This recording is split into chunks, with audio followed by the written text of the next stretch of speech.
Welcome to the Report Card with Nat Malkus, the education policy podcast from the American Enterprise Institute. The 2020 election is finally over. Well, it's mostly over. After several days of uncertainty, Joe Biden was declared the winner of the presidential election. Republicans secured 50 of the 51 seats needed to maintain their Senate majority, with Georgia's 2 seats still up for grabs, and Democrats held on to the House despite unexpected losses. And at the state level, Republicans managed to flip New Hampshire's House and Senate and the governor's seat in Montana, but not much else has changed. So in light of these results, what's the K-12 education policy forecast? On this episode of the Report Card, I asked 2 seasoned experts with a wealth of insider experience to weigh in, Tony Bennett and Joanne Weiss. Tony served as Florida's Commissioner of Education, and before that, Indiana's Superintendent of Public Instruction. He began his career as a high school biology teacher in Indiana. Joanne served as Chief of Staff to U.S. Secretary of Education Arne Duncan and Director of the Federal Race to the Top program from 2009 to 2013. Prior to that, she was the COO and a partner at New Schools Venture Fund. Tony, Joanne, thanks for coming on the Report Card. Great to be with you this morning. Happy to be here. So, Joanne, the election results are in. Biden won the White House. What happens now? I mean, what is the Biden team working on between now and January 20th to get ready to tackle their education agenda? I actually think there's probably, given the forecast that you just laid out there around what's going on legislatively, I think there's probably not going to be a huge legislative agenda, other than all of the work that needs to happen around a stimulus. And I know education will be part of that, and we can come back and talk about that. But I don't think there's going to be a huge education agenda, legislative agenda for education. So I think a lot of the work is going to be around regulations. I think there's a lot of work to be done across every agency, not just education, to rebuild the agencies. I think government has really suffered under the last administration, and there's a lot of work to do to get structuring, staffed, highly functioning agencies back together again, and rebuilding the culture, the structures. Hiring is going to be an important task for the first couple of years for the agency. But on the regulatory side, there's a lot of work to do. There's a lot of review of the regulations that the Trump administration put in place, and what it is that the Biden administration wants to keep and what they want to roll back, what they want to undo. You brought it up, Joanne, so I want to just jump right in. You know, you talked about a stimulus bill. Let's talk real short order consequences after the election. I'm wondering how they might affect, what I'm thinking about every day is we've got millions of kids not in school. That's a pretty big issue hanging out there. Now, because of that, education perhaps played a larger role in this election than it has in past elections, because there's these highly politicized debates about whether kids should be learning in person right now and how to do that safely, and whether the federal government is going to come out with another sort of CARES package or support package. Tony, what impact, if any, do you think that federal and state elections could have for school reopenings, in the near term? Let me just start by saying this. I have always been one of those guys that have said what happens at the federal level doesn't have much of an impact at the state. The only exception to that was the incredible work that Joanne and Secretary Duncan and Ann Whalen and their teams did during Race to the Top. They definitely motivated states to think differently. I don't see that happening. So I think when you take a look at what's going to happen at the federal level, I don't think it's going to make much difference. Like Joanne said, I don't think there's going to be much of a quote unquote education agenda. I do think there will be some pretty keen interest on the state elections, or from the state perspectives, on how we rebuild assessment and accountability post-pandemic. I think there will be an immediate interest on how we handle opening of schools and funding of schools in both this virtual and hybrid model. And I think that most of the work will be done at the state and local levels as opposed to the federal level. So in general, I agree with you on that, Tony. The one thing that I would say here is that what we were completely missing in government from an education point of view over the last few months was the CDC working in concert with the education department to put out clear, actionable guidance for schools about conditions for reopening by grade level based on transmission rates in your community, so that there was some consistent guidance. I think this notion that every local superintendent was responsible for themselves to decide when and under what conditions and how to reopen has been hugely, hugely detrimental to the teaching and learning of kids. It put basically what I think felt like life and death decisions on the shoulders of every superintendent in America. And schools got so absorbed with thinking through health and safety, which is not their competency, that they had no time to think about teaching and learning, which has really suffered because teaching and learning looks really different and no one was focused on that. So I think if the federal government could come in with clear guidance, and I'm not talking mandates because it's going to look different based on the transmission rates in every county, but with clear guidance on what to do, with money for PPE to support that and to support COVID testing so that people can open and feel safer in the process of doing it. And then let districts really focus on teaching and learning. And, organizations like CCSSO tried to step into the breach with guidance on teaching and learning during this time. That's stuff that the Fed should have done. They need to get that out there. They need to get out the best ideas and supports to schools so that we can fix this and make sure that we don't lose even more time for our kids. Nat, let me jump in here for a minute because the only real push, and I always say I have a great case study of one because my wife is a public school district superintendent. And interestingly, we have in our community, we are blessed in our county with probably the best state health officer in our state. Incredibly commonsensical, proactive, and very accessible to school district superintendents. Well, if you take a look at Tina's small community, my wife, she has a wealth of capacity in terms of space in her schools. So while our county may have a fairly high positivity rate as put out by both the state and some guidance from the feds, she can go on a hybrid model and socially distance probably as well as any school district in our state. So I do feel like there is a need for local leadership to truly weigh in. While I am not opposed to federal guidance, state guidance, at the end of the day, I really believe that this is the work of great health officers who are truly, focusing on being versed in this issue, and superintendents who are trying to make sure they address the safety concerns of their community and kids.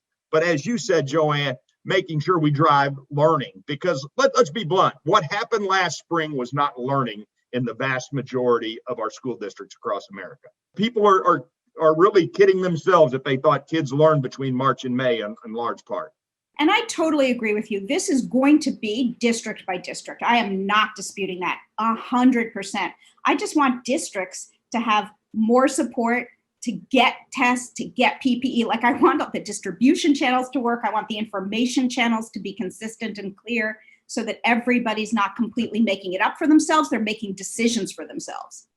So in this short run, right, we've got an election and then you got a lame duck session and then the election results really kind of hit the pavement, right? So we've been talking about a couple of things, these immediate challenges. And on the one hand, it can be some fiscal support from the feds to help with, PPE and a vast array of other needs that school districts are talking about. The other is this kind of guidance.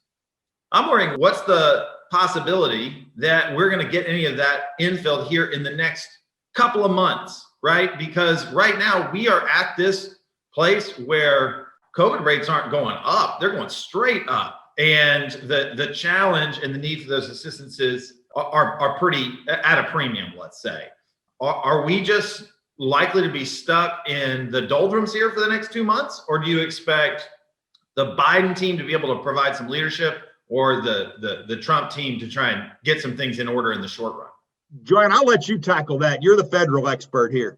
No, I don't know anything that we don't all know from reading the newspaper, which is the transition's not really allowed to begin.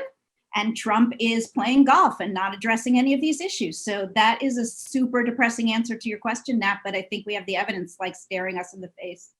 So Nat, on top of that, while I do agree that the federal climate is a bit paralyzing right now, I think it's incumbent upon state leadership to not allow that to filter down into the states and really get in the way of how we handle educating our children and taking care of our families and children during this time. I mean, I obviously that's what's going to happen as the default here.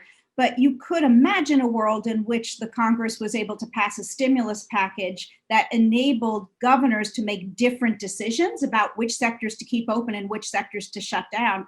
I mean, we talk sometimes about why are we keeping bars open and shutting down schools, but it's a very real economic question that governors are wrestling with. And in the absence of stimulus that helps make whole the people who would otherwise be affected by the shutdown, the governor's hand, I mean, it's a really tough decision for governors, and only the feds can come in with some of that kind of support that gives governors more options than they have now. So I think all these things are very interconnected, and I think government is just failing us right now during this pandemic and creating a much worse situation than would have had to be the case. So let's take a look at a shift to the top line results from the election, right? There's two special elections in Georgia that are going to determine the balance of the Senate. Most people handicap that the Republicans will retain a very slight majority, but they could not. So what would you see the difference in the Biden administration's approach if the Democrats had unified government versus the Republicans holding on to the Senate and thereby having a much stronger hand in checking Democratic policy moves? I mean, and if there's not a lot of daylight there, I mean, that sort of makes a pretty large statement. I mean, I just think education is down on the list. I don't think it's near the top. I think there's so many issues around the election and democracy and politics that actually need some legislative action, and so many issues around climate change and issues around the economy. Like, I just think there's a bunch of things that are so much higher in the list. I would be shocked if education made that list. The only potential thing I see is stuff around higher education, and especially all of the student loan issues and predatory institutions of higher education and some of that stuff that's been going on. I guess I could see some of that making its way into a legislative agenda, but almost as a rider on stimulus packages and other things, not even necessarily as a package by itself. Tony, what are you thinking? I don't I couldn't agree more, Joanne. I mean, I hate to say this as you're talking to two educational like crazies here, and it breaks my heart to say education is not going to be at the top of the talking list. Right. And that bothers me, because we are having that conversation that education is down on the priority list after looking at what could end up almost being a year of learning loss for most children across America. And to say that education is not on the priority list or down on the priority list is pretty unnerving to me. Yeah, and more than that COVID really laid bare horrible inequities in the system that have always been there, but now everybody can see them. And so there is clearly so much work to do and such an agenda that needs to happen.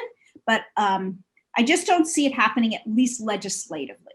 States are still going to be where the action is, and moral leadership perhaps coming from the feds, but that's about it.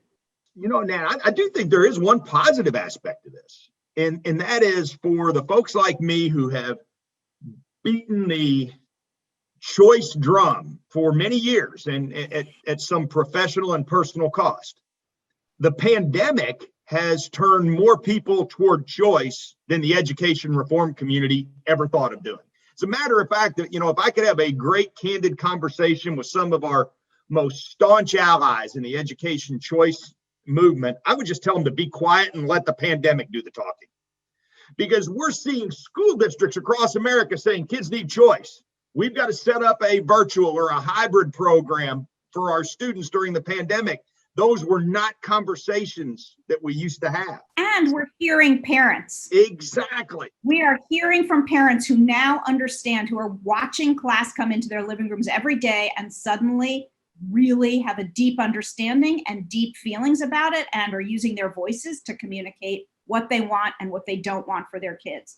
I agree with you. It is a huge moment of parent, family, student empowerment that's going on. And I really hope districts play right into that and support that as opposed to snapping back. Let me ask you about how that's actually playing out, right? Because we've had discussions, certainly there's been an ongoing discussion during the Trump administration about private school choice. Betsy DeVos has been pushing hard to expand that without a whole lot of traction at the federal level at all. And then before that, we've talked about charters for years, and charters are a main sector. But it doesn't seem that the increased appetite for choice and differentiation during the pandemic necessarily flows along those same lines. So sort of two questions here. Is our concept of educational choice not only being pushed, but also substantially altered in the pandemic? And also, what happens to the support for charters moving forward in the next administration? I think those are tangentially linked, but I'll throw it out there. I think that our definition of choice is changing and broadening thanks to parents. I don't think parents have ever really understood all these distinctions that we make among the different types of public schools that are out there. I think they're looking for a good school for their kids. And I think that coming into their living room, they're either happy or they're not happy with what they're seeing. And I think they are therefore moving to all kinds of different solutions. I think some will want to stay in either a hybrid or a remote learning mode for a long time because it's working better for their kids. I don't think that's the majority of parents, but I think there's some. And I think that, the parent pod movement is very close to the micro schooling movement that, has been going on for a little while. And how do those come together and we end up with new sort of micro schools? Are those micro schools run by districts? Are they run outside districts? I think we could end up with a really wide variety of longer term solutions, and whether any of them end up with enough market share to become sort of a sector that sits next to traditional districts, charters, and X will be really interesting to see. I do believe, based on state policy frameworks, I think you will see an interconnection of all of these things, especially in states that have pretty broad choice opportunities in their state policy framework as they exist today. I don't think there's a question about that. I think Joanne's point's exactly right. I think for the first time that I can remember in my professional career, parents are truly going to dictate what the market looks like. Will it be pods? Will it be virtual? And again, I say this sounding like I'm picking on some of our brick and mortar traditional public schools, but what they have done to date to address the need is not true virtual instruction. It's just emergency remote learning. In some instances, it's learning by PDFs. So I don't think it's been very effective. And I think parents have seen that. Likewise, in states that have pretty broad private school networks, we're seeing parents basically say to the private schools, we're not paying tuition for that anymore. If this is what our children are going to get in a private school, virtual emergency remote setting, we're not interested. So I think parents and families are going to drive a conversation nationally that, has been limited to the ed choice community for many years. And I don't think it'll be an echo chamber for very long. And I think the best thing we can do as education choice advocates is be quiet and not let it become a divisive conversation. We need to invite the public school districts into this conversation. They're taking part in it readily. We need to invite the charter community into this conversation. And bluntly, we need to invite the faith-based private schools into the conversation because they too deliver education. I look at many communities across the state where the private school community is a huge piece of the educational fabric. In terms of school choice, I think this is an exciting time, but it has nothing to do with anything other than a pandemic being the voice that the ed reform community couldn't muster up for many years. Yeah, I think there's a number of trends that are really worth watching here. So I agree with everything that you just said, Tony. I think that the course choice policies that Louisiana put in place years ago, and a few other states, I think, have subsequently done the same.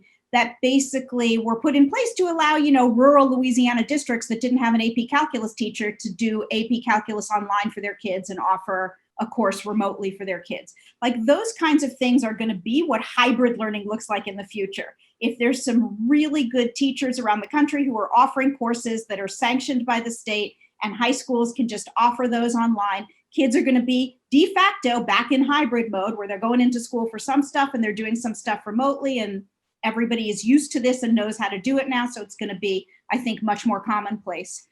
The other thing is, like as Tony said, remote instruction in most places has been horrible. I mean, it's been PDFs or it's been live Zoom classes that look just like your classroom used to look. And we all know from our work that when you do everything online, you need to change it. Like it looks different. You need to make adaptations and make changes. Student engagement looks different. There's different things you can do. There's different ways the extent to which kids are engaged. There's different ways that you'd organize kids, ask questions, get homework, check on what kids are doing. It looks different when it's done well. And I think that virtual academies, which tons of states actually have and are crappy, could become really good places where the good online remote people congregate to offer families statewide a great remote learning experience because they're experts in it instead of making the assumption that everybody can just, pick it up and run with it as is. So I think there's a bunch of things that could look really different in the future in interesting ways. So Joanne, I want to go back to the administration's potential moves in the short run. And you had said, legislatively, it's just not necessarily a priority, but there's some regulatory moves that we could see relatively quickly. And of course, the Trump administration took regulatory approaches to make changes to the Obama administration's movements. That's an administration you were a part of. What do you expect on the regulatory front that might happen faster through executive orders or regulation changes? I think there's probably a couple of areas that they'll focus on first. One is higher education. There's a lot of things in higher education that will be reviewed and discussed. So there's a bunch of stuff around student loan forgiveness that has just been backlogged for 4 years that was actually resolved during the Obama administration and then just not actually dealt with and has been backlogged. I think there'll be a lot of action on that. I think there'll be a review of a lot of the different regs that have been put in place and probably rolling back or adjusting of a number of them in higher ed. The other part of the agency that I think is going to get immediate attention is the Office of Civil Rights. I think the civil rights and equity agenda is going to look very different, and there'll be a lot of work done to try to both restore the capacity of the civil rights part of the agency and look at a lot of the things that were rolled back and try to undo those as quickly as possible. There's a couple that were actually regulated and legislated, and those will take longer, but there's a number of things that could be rolled back pretty quickly. Nat, let me jump in here for just a second, because again, I made reference to this earlier.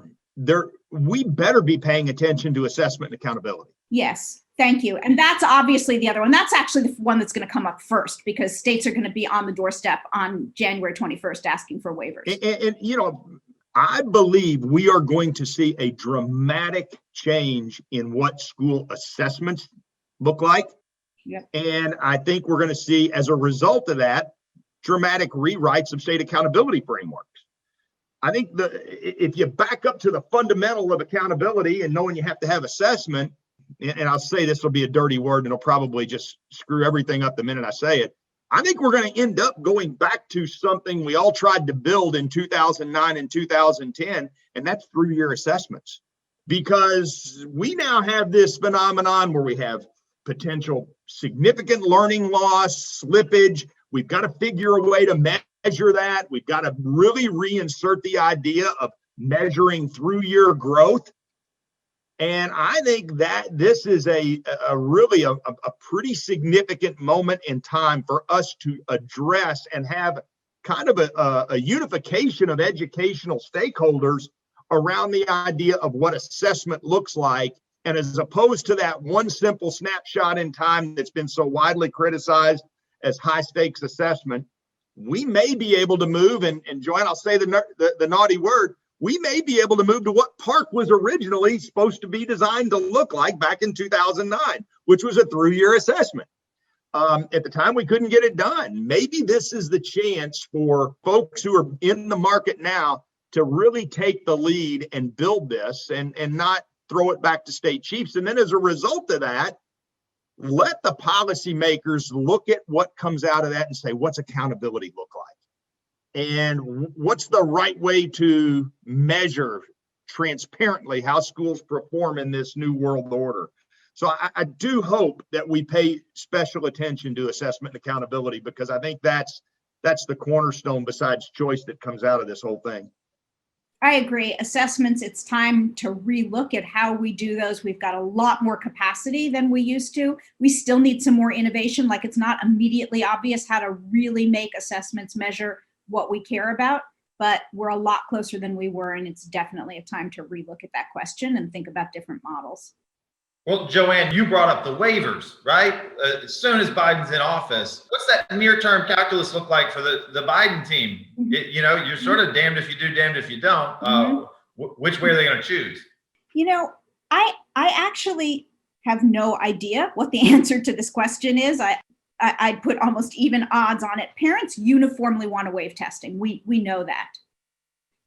COVID, learning loss, all the estimates that are out there and everything we keep reading are just completely like models based on stuff that's not really totally parallel to the situation that we're in. If we really want to understand how kids are doing, assessments this spring are the way to learn the answer to that question. And ignorance is not bliss. So I do think there is a real reason. Maybe the assessments are truncated. Maybe they're sampled assessments rather than assessing every single child. But I think we really need information, not for accountability for teachers or schools, but to understand what we need to do to climb the mountain that we have just created for ourselves. To figure out the landscape, my question is, we've got a tool, right? We've got annual assessments. We can use it. And they're online, by the way. They're all online. Right. But the question is that tool actually the best, sort of over under on effort and effectiveness to actually get those assessments back? I don't know how that plays into the question, but I could raise the question on the assessment waiver. It just depends what you're looking for. Like, if what you're really trying to see is what changed and how we doing, you need comparability. So you've got to have something that gives you that through line from the before moment to the after moment. And so is it the best tool in the world going forward? No, I'm like 100% on the same page as Tony that we need to do some real thinking about what assessment should look like going forward. But is it maybe the tool we've got for the moment that's going to give us the most information? Yeah. On the other hand, like, if there's a vaccine and we can get kids back in school for real by the late spring, you could maybe do the assessments in some form or fashion without too much problem. If it still looks in, May, like it looks right now, I just have no idea if that's even feasible. So I'd kind of wait a little bit longer. If I was the administration, I'd kick the can down the road just a month or two to see what happens.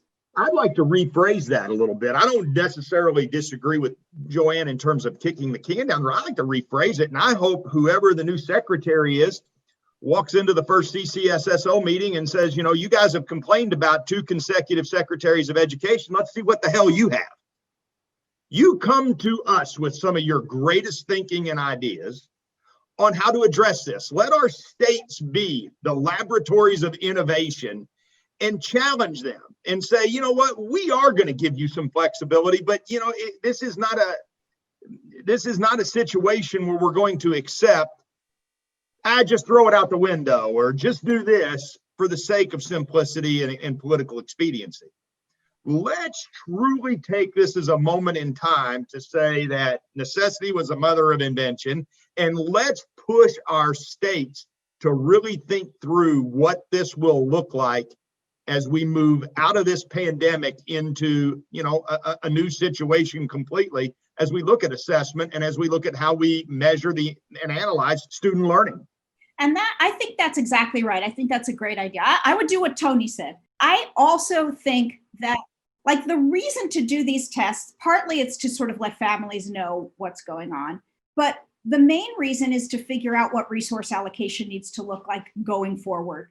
And that's a real big policy question at the state level. And so for states to have the information that they need in order to make the best decisions that they can make for kids and families, that is the question to ask state leaders and have them come back and say, here's the information I need, here's how I can get it, and here's what I'm going to do with it. I think that's a great idea. So let's get back to the realm of the more likely than not scenarios moving forward with the Biden education agenda. Let's say Republicans hold on to one or both of the Georgia seats and the filibuster stays in place. Okay, so there's some promises and some ideas that were thrown around in the primaries, and I just want to sort of trip through them and figure out, A, how likely they are, either outright as promised or in some form or fashion. You talked about resource allocation. One of the big promises Biden made was he wanted to triple funding for Title I to $45 billion a year. Prospects? No. I agree with Joanne. How about increased funding for IDEA? Any chance for bipartisanship on that front? Yeah, there's more chance for bipartisanship always on IDEA. I'm still not sure it's going to rise to the level of ways to spend money given all the other things that are going to be competing for it.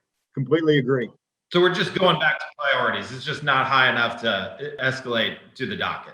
There were questions about teacher pay. Kamala Harris talked quite a bit about increasing teacher pay. Also, at the same time, doubling the number of psychologists, guidance counselors, nurses, social workers, health professionals. Any work on that front you think that's likely to get taken up? All those are going to be state decisions. Bingo. It's a state decision, but I want to say this, and I never have to worry about being offered a job by the NEA or AFT. So I'll just say this. I don't think this is the environment that the teacher union should be lobbying hard for increased teacher pay. I mean, I will tell you, the community I live in, and it is a working class community, they saw teachers, quote unquote, and I don't necessarily agree with this characterization, but I'm going to throw it out there. They saw teachers working from home, staying home, and being made totally whole last spring. And in some instances, they saw teachers on Facebook and Twitter on vacations and being paid. And I don't think the political climate, especially given the economic impact of the pandemic, is really conducive to states, kind of saying, we're going to give teachers large raises in light of the fact that in many instances, they haven't truly worked full years over the past year. So I'm not sure it's a great climate for that. And I also don't think it's a great climate financially for most states. Yeah, how the world has changed since the Red for Ed strikes and the raises of 2 and 3 years ago. So we've talked a little bit about how education may not be the highest priority, but there's something unique here, and that is in the Biden administration, the first lady is a career educator, and that spot can actually come with highlighting a bully pulpit that we haven't had. And to be fair, Karen Pence, the current second lady, is also a teacher, but she hasn't brought forth a lot of visibility to that. I wonder, what difference will it make to have an educator as First Lady Jill Biden? I think it will make a difference. I think Jill Biden will use her bully pulpit in support of education. And I think she'll probably be a good friend to the Secretary of Education, whoever that is, and be an advisor to that person. So I do expect it to have higher visibility from a bully pulpit point of view, for sure. And I also think that equity issues, racial justice issues are going to be a big part of the Biden administration going forward. And a lot of that, as we know, comes home to roost directly in schools. So I think schools will be an important part of that conversation. Nat, to the issue of Mrs. Biden and Mrs. Pence, I think that's a great example of how kind of low a priority education's been, because when Mike Pence was our governor and running for governor, when he ran for his first term, and I think had he run for his second term, Karen Pence as an educator was front and center. And having attended many political dinners where Mike spoke very eloquently about his wife, the teacher, and that did get play when they first went to DC. But I just think that it was a function of how low a priority education was, and I do think it'll be a good signal that maybe education is of increased importance if Mrs. Biden is more vocal and more supportive publicly about education. I think that would be a great signal for us. Yeah. All right. Last question before we go out. We can't talk about the election effects without asking about the Secretary of Education.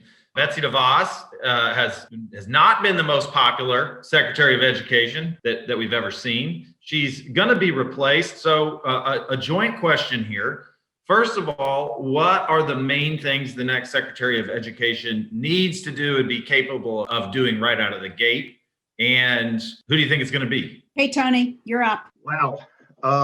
Coming out of the gate, I think it's organizing a department to be functional for the vision of the president and the department. I'm not at all criticizing Secretary DeVos. I need to say this, Nat.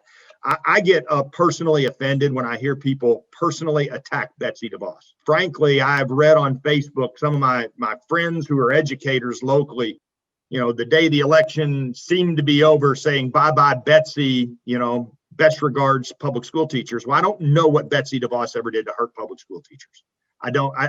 Frankly, anyone who knows Miss DeVos knows she is a classy, loving individual who cares deeply about education for children.